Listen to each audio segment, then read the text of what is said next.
Good morning. I'm Jasmine Anderson. Only in Newsday, a possible plea deal could be coming for a former Suffolk officer accused of operating a prostitution ring.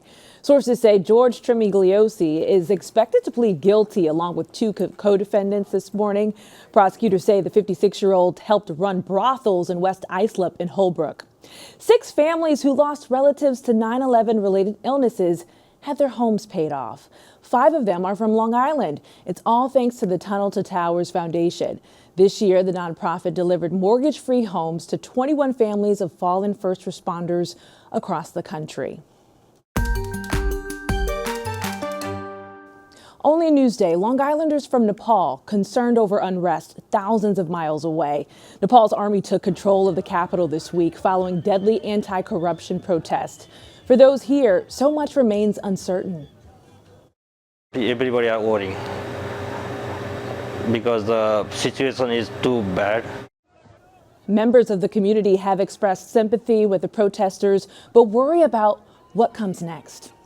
It's approaching deadline day for the owner of a Calverton tree farm.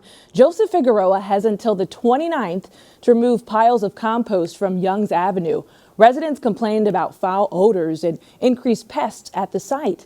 The owner's attorney previously said new plantings were planned for this fall. This weekend, learn about the history of Long Island one step at a time. Lindenhurst hosts its annual Volksmarch on Sunday. The walking tradition lets Long Islanders learn about the village's past and its German origins. The Volksmarch is 3 miles. It starts and ends in Village Square.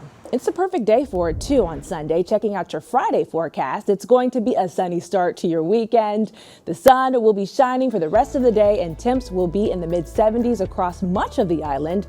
The great weather continues for both Saturday and Sunday, so get out there and enjoy it. Go on that walk. And next week, we're in for a dry stretch of weather with mostly sunny skies and highs in the 70s. That's a look at your forecast.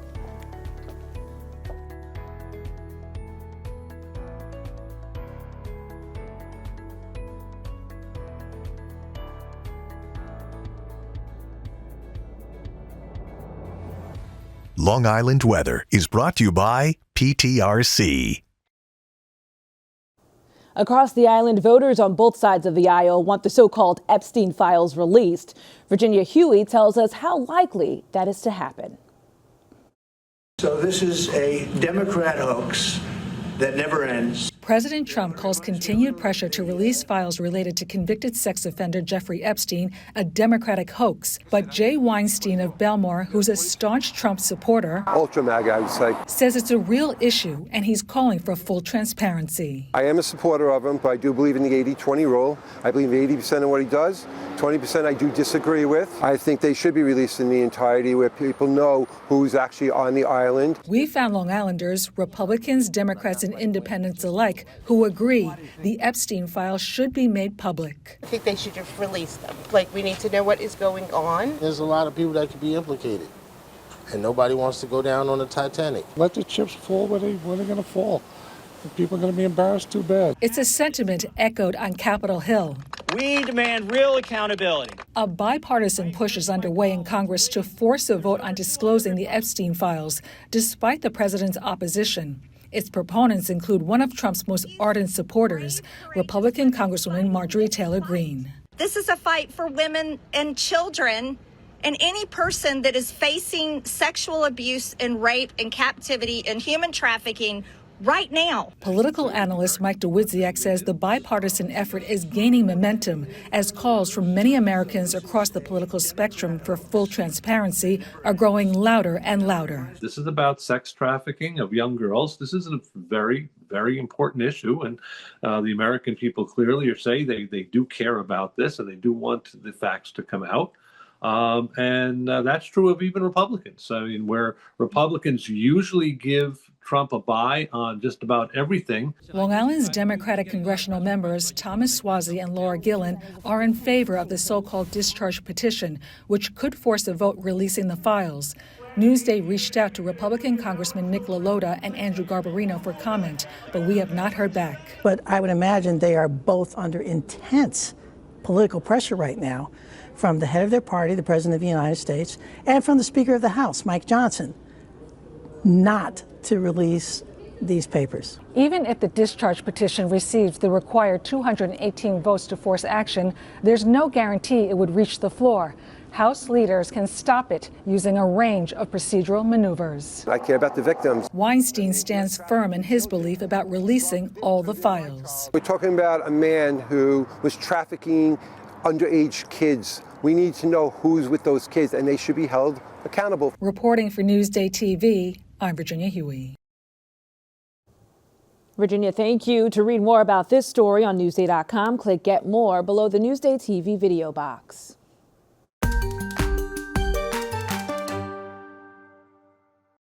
You are so many things, and now you are a published author. I can't believe it. She's the voice of a generation. Just 16 when she released her multi-platinum album, Out of the Blue. Now, nearly 40 years later, at 55, Debbie Gibson is reflecting on life lessons she learned as a pop pioneer in her new memoir, Eternally Electric, The Message in My Music. It was really intense, and I was touring while I was writing it, and there were so many plates spinning, but that's part of why I wanted to write it now, because I wanted to write it really while the party is going in the best way that it's been going in my life for, decades. Debbie brings us back in time to her life on Long Island, growing up in Merrick. Let me tell you, there was a lot that I left out of my later story just because I did want to lay the groundwork of Long Island and how much Long Island provided me with this stability and this love of the arts, and how, I could be a family member and have my group of friends and have so much normalcy as the foundation and the springboard for everything I went on to do out in the world. In this memoir, Debbie, or Deborah, I always say, if someone knew me back in the Deborah days, then those people really know me. Shares her stories of success and survival, including struggles with anxiety, depression, finances, and illness. It was literally thing after thing after thing after thing for a while, for 15 to 20 years in the middle, Any one of those challenges could have broken me or made me go, you know what? I'm just not cut out for showbiz or whatever. And I kept going, nope. How can I make this all work for me, because I love what I do so much? It's been a time where I've been thriving and I've been having fun. And the whole point is the thing you choose to do in life should be fun. Congratulations, Thank you are so much. eternally electric. Yes, congratulations. You can read more about Debbie Gibson on Newsday.com. Just click Get More below the Newsday TV video box. Feed Me is brought to you by Sarant Cadillac.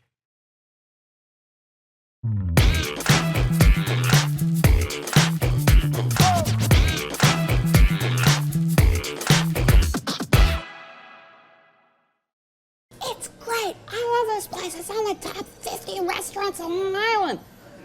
Shh. It's that time of year. The Newsday Feed Me team is revealing its list of 50 top restaurants. And today we're at Tolina in Babylon. World's greatest job. All the pasta is handmade, and it is so delicate and so light and so thin. This is the piadina. This is the typical Romagnola flatbread. Pietro, the owner, he's also an unbelievable bartender. This 50 really are across the board. Food, service, ambiance. Over to you, Maria Elena Martinez. I'm at Ja today in Port Washington, one of our top 50 restaurants for 2025. Let's go check it out. Elevated Cantonese dishes like the fried lobster, fried rice, the dumplings, the chicken, hand-pulled noodles, dim sum to die for. How cool is this? It was a no-brainer that this would be on our list. Shah has a beautiful mocktail list, this one being the Yuzu Basil. Our top 50 restaurants is a constant game of negotiation, argument, and ultimately satisfaction when we choose a list that's varied, has different kinds of restaurants, different kinds of cuisines, and really represents the island. Andy, over to you. Rincon Criollo is an icon when it comes to Cuban food in New York. Third generation, family owned business. Here's my top orders. Cuban sandwich, ropa vieja, And the soups here are just bomb. This list, we hone it in more and more every year. And we argue with each other. But we all agree that a great restaurant is a place that you want to go back to. It's a place that you want to take your family. It's a place that you want to take your friends from out of town. I don't get to travel as much as I want to, and that's what I love about eating at great places. It feels like you're seeing the world, and that's what I love about this list. Can I make myself cry? You did. Oh my God, I think this caldo gallego might make me cry. Thank you, ladies. Check out that list for more exclusive content like this on Newsday.com. Click Get More below the Newsday TV video box.